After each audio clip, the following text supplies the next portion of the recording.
Internal flame false.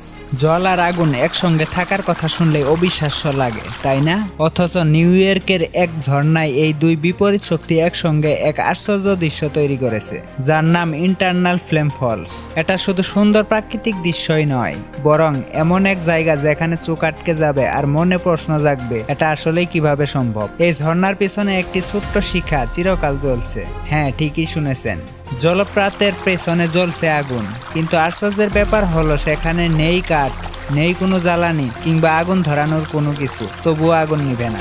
এই রহস্যের পিছনে বিজ্ঞানীরা ঘাম ছুটিয়ে ফেলেছেন। তারা আবিষ্কার করেছেন পাথরের গভীরে ফাটল থেকে নির্গত হয় প্রাকৃতিক গ্যাস, যার মধ্যে রয়েছে মিথেন, ইথেন, প্রোপেন এবং বিউটেন। তবে এই গ্যাস সাধারণ গ্যাস ক্ষেত্র থেকে আসে না, বরং লক্ষ লক্ষ বছর আগে মৃত জৈব পদার্থ ভেঙে তৈরি হয়েছে এই গ্যাস, আর তাই জ্বালানি হয়ে টিকিয়ে রেখেছে শিখাটিকে।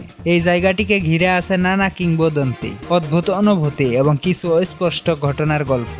অনেক পর্যটক বলেন এই আগুনে একটা আধ্যাত্মিক আবহাওয়া আছে। কেউ কেউ আবার সময় বিভ্রাট কিংবা অদ্ভুত ছায়া দেখার কথাও বলে থাকেন। আপনি এইসব বিশ্বাস করুন বা না করুন, এই জায়গার গায়ে একটা রহস্যের পর্দা যেন সারাক্ষণ ছায়ার মতো ভেসে বেড়ায়।